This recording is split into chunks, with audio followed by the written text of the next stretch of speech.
Hamburger University with Ronald McDonald. Good morning, class. Good morning, Ronald. Do you remember McDonaldland? For millions of us, it was a core childhood memory. Mayor McCheese, the bumbling Hamburglar, the lovable Grimace. They were the magical, smiling faces that greeted you on trips to McDonald's. That fantasy world, with its talking trees and hamburger patches, felt as real and as important as any Saturday morning cartoon. But what if I told you that this entire enchanting world was born from a corporate lie?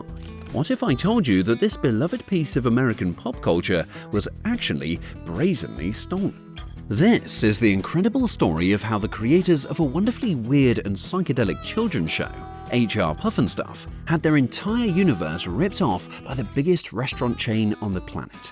It's a story of audacious betrayal, a high-stakes corporate heist, and a David versus Goliath legal battle that would not only cost McDonald's a fortune, but would also leave a permanent mark on American copyright law.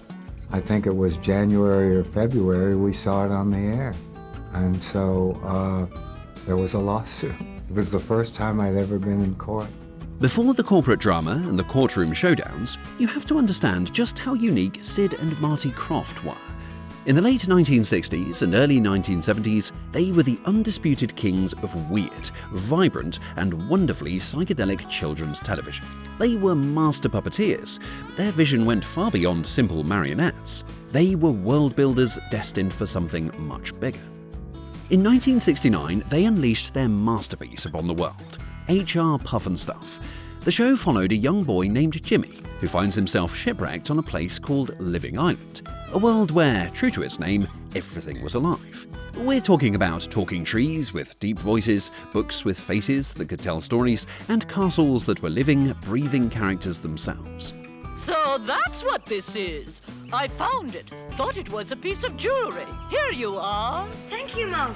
The island was governed by a friendly, slightly bumbling dragon-like mayor with a giant head and a heart of gold, HR Pufnstuf himself. The show was an absolute smash hit. The Krofft brothers had truly captured lightning in a bottle. And that kind of success doesn't go unnoticed.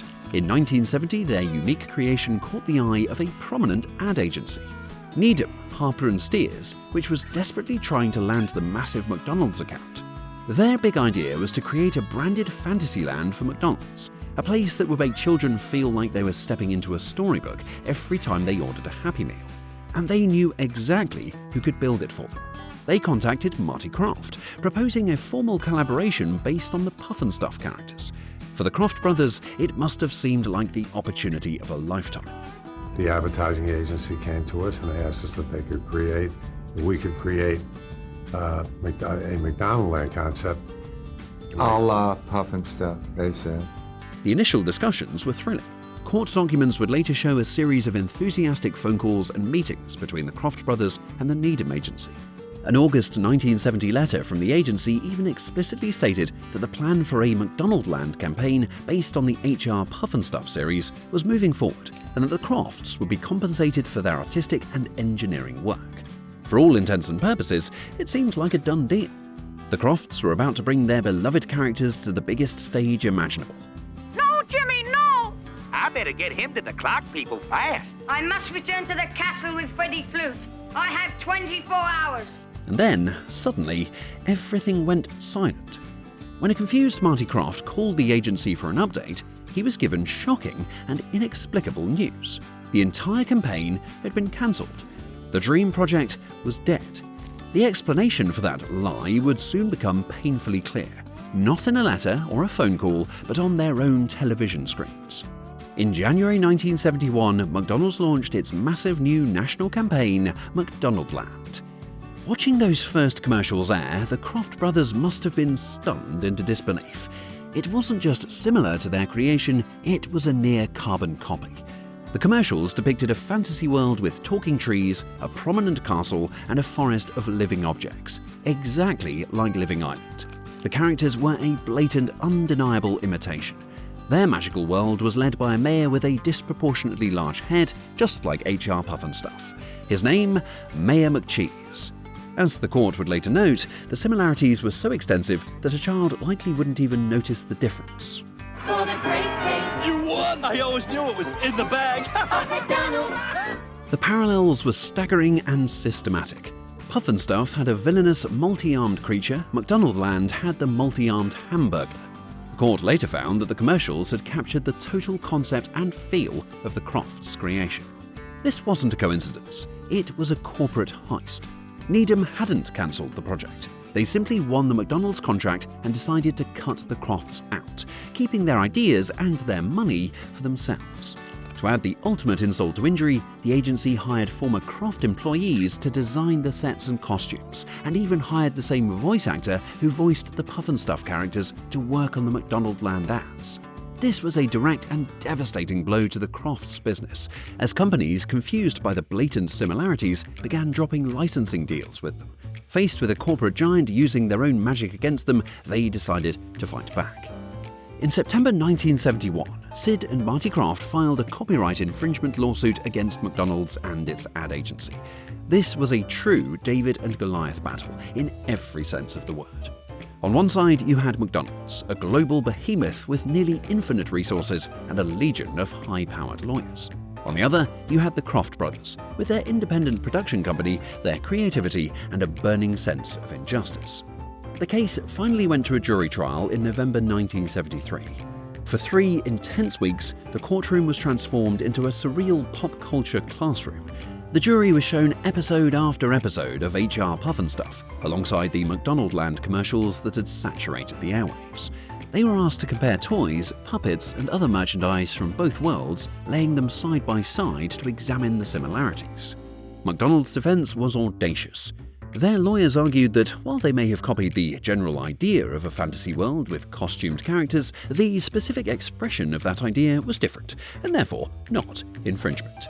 They presented detailed lists of differences, arguing for instance that Pufnstuf wore a cummerbund while Mayor McCheese wore a diplomat's sash. But the Crofts' argument was much simpler and far more powerful.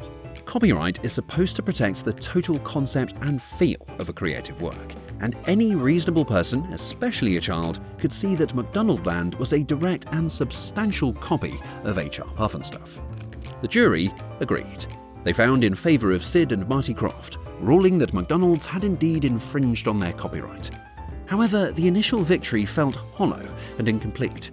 The jury awarded the Crofts just $50,000 in damages, a completely trivial amount for a global corporation like McDonald's, essentially a slap on the wrist. Neither side was satisfied with the outcome. The Crofts appealed, arguing that $50,000 was nowhere near enough to compensate for the theft of their entire universe and the damage done to their brand. McDonald's also appealed, stubbornly arguing that they hadn't infringed at all and should pay nothing. The case moved up to the US Court of Appeals for the Ninth Circuit, and in 1977 the court delivered a landmark decision that would change copyright law forever. The appellate court decisively upheld the infringement verdict, flatly rejecting McDonald's arguments. The court's written opinion was a total vindication for the Crofts, stating that the McDonaldland commercials had captured the total concept and feel of HR Pufnstuf, going far beyond a mere shared idea and into a pattern of specific, protected expression.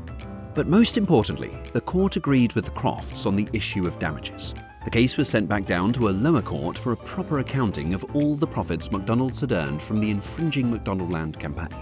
Faced with the daunting prospect of opening up their financial books and paying out a massive sum based on years of nationwide advertising, McDonald's finally surrendered. They chose to settle with the Krofft brothers for a sum reported to be over $1 million. It was a complete and total victory. The case, Sid and Marty Krofft v. McDonald's Corp., became a cornerstone of modern copyright law. It established the legal total concept and feel test for substantial similarity, creating a powerful precedent that protects the overall look, mood, and aesthetic of a creative work from being copied. As a direct result of the lawsuit, characters like Mayor McCheese and Officer Big Mac were slowly and quietly phased out of McDonald's advertising in the mid-1980s. The story of HR Pufnstuf and McDonaldland is far more than just a strange footnote in television and fast food history. Sid and Marty Krofft weren't just fighting for a licensing fee. They were fighting for the fundamental principle that you cannot take what isn't yours, no matter how big or powerful you are. It's a classic David versus Goliath tale, where for once, the little guy with the puppets and a sense of justice actually won, making the entire creative world just a little bit safer for everyone.